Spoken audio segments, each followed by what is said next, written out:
নমস্কার বন্ধুরা, পঞ্চব্যঞ্জন হেসেলে সবাইকে স্বাগত। আজ আর একটা নতুন রেসিপি নিয়ে তোমাদের সামনে চলে এসেছি।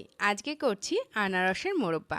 এখন বাজারে প্রচুর আনারস পাওয়া যাচ্ছে, তো একটু আনারসের কোনো রেসিপি না করলে কি আর হয় বলো? তাই আজকে নিয়ে চলে এলাম আনারস।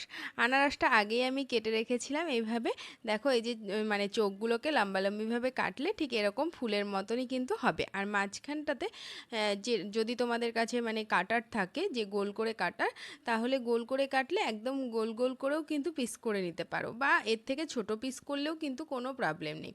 তারপরে এখানে লবণ মাখিয়ে আমি আধ ঘন্টার জন্য রেখে দেবো, কারণ আধ ঘন্টা পর্যন্ত রেখে দিলে এটার ভেতরে কিন্তু লবণটা খুব সুন্দরভাবে যাবে এবং নরমও হয়ে যাবে। তো চলো আধ ঘন্টা পরে ফিরে আসছি।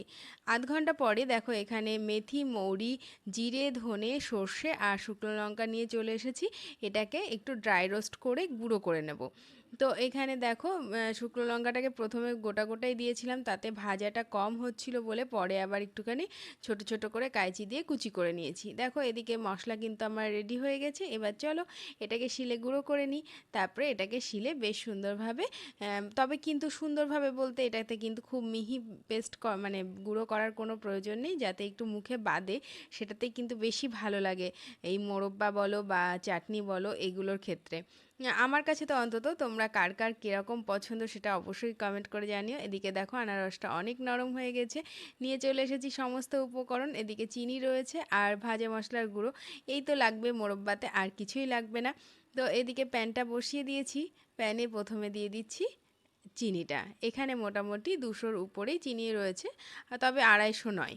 একটা গোটা আনারসের ক্ষেত্রে আমি এই পরিমাণ চিনি ব্যবহার করেছি। আমি একটু কড়া মিষ্টি পছন্দ করি আচারের ক্ষেত্রে, তো সেজন্য একটুখানি কড়া মিষ্টি দিচ্ছি। তোমরা যদি চাও যে একটু হালকা মিষ্টি, সেক্ষেত্রে আর একটুখানি চিনিটা কমাতে পারো। আর একটা জিনিসের উপরে কিন্তু চিনিটা ডিপেন্ড করবে, সেটা হচ্ছে আনারসের মিষ্টতা। আমি যে আনারসটা দিয়ে করছি সেই আনারসটা কিন্তু খুব একটা মিষ্টি ছিল না, যার ফলে আমার কিন্তু চিনির পরিমাণটা বেশ খানিকটা বেশিই লেগেছে। আর যদি তোমরা আনারসটা বেশ ভালো মিষ্টি আনারস পাও, তাহলে কিন্তু 200-র কমই লাগবে চিনির। ঠিক আছে?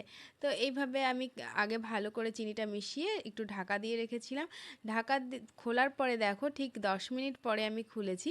দেখো, চিনিটা সম্পূর্ণ গলে গেছে এবং আনারস থেকেও কিন্তু সম্পূর্ণ জল বেরিয়ে গেছে। এই মোরব্বাতে কিন্তু অবশ্যই কোনো রকম জল ব্যবহার করবে না, তাহলে কিন্তু অনেক দিন পর্যন্ত তোমরা ঘরে সংরক্ষণ করে রাখতে পারবে। আর যারা আনারস প্রেমী, তারা তো সারা বছর ধরে আনারসের মোরব্বা খাবে। হ্যাঁ, তো এইভাবে আরও খানিকক্ষণ কিন্তু জাল পড়বে, আর ঢাকা দেবো না। এবার এইভাবেই ফুটতে থাকবে। দেখো, এদিকে কিন্তু মোরব্বার কালার দেখতেই পাচ্ছ, অনেকটা কালার চেঞ্জ হতে শুরু করেছে। মানে যে আনারসগুলো ছিল সেগুলো কিন্তু সাদা সাদা ছিল, এখন একটা কমলা কমলা ভাব চলে এসেছে অলরেডি। তবে রসটা আরেকটু গাঢ় হতে হবে। তো আমি এই মাঝখানে আর একবার একটুখানি উল্টে পাল্টে দিচ্ছি, তাতে আনারসগুলোর কালারটাও খুব সুন্দর আসবে, তার সঙ্গে সঙ্গে আনারসটাও খুব সুন্দর সেদ্ধ হবে। নরম হয়েই গেছে দেখতেই পাচ্ছ। এরপরে দেখো, ঠিক তার খানিকক্ষণ পরে, মোটামুটি 20 মিনিটের মধ্যে এরকম চলে এসেছে অবস্থাটা।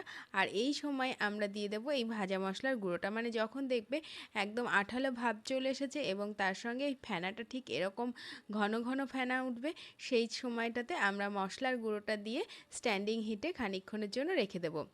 তবে এখানে কিন্তু ঢাকা একদমই দেবে না, কারণ ঢাকা দিলে ঢাকার যে জলটা সেটা কিন্তু মোরব্বার ভেতরে পড়ে যাবে। সেক্ষেত্রে কিন্তু দীর্ঘদিন রাখতে গিয়ে প্রবলেম হবে, তাতে কিন্তু বেশি দিন ভালো থাকবে না। তো দেখেছো কি সুন্দর ফুলের মতন লাগছে, ফুলের পাপড়ির মতন।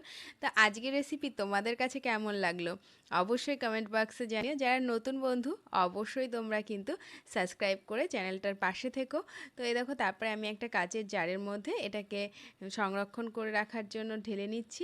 কাচের জারে রাখলে মোরব্বা কিন্তু ফ্রিজেও রাখতে হবে না, কিচ্ছু না। কাচের জারে রাখলে অটোমেটিক্যালি কিন্তু খুব ভালো থাকবে। এই যে কোনো মোরব্বার রেসিপিই তাই। আমের মোরব্বার রেসিপিও আমি এর আগে তোমাদের সঙ্গে শেয়ার করেছি, এবং পরবর্তীতে আরও বিভিন্ন জিনিসের রেসিপি, মানে মোরব্বার রেসিপি তোমাদের সঙ্গে শেয়ার করব। তো আজকের রেসিপি এই পর্যন্তই। আর আবারও নতুন রেসিপি নিয়ে তোমাদের সামনে চলে আসব। কেমন লাগলো আজকের রেসিপি অবশ্যই জানিও। আর বাজারে আনারস থাকতে থাকতে তাড়াতাড়ি তৈরি করে ফেলো এই আনারসের মোরব্বা। আনারসের মোরব্বা আমার তো ভীষণ ভালো লেগেছে।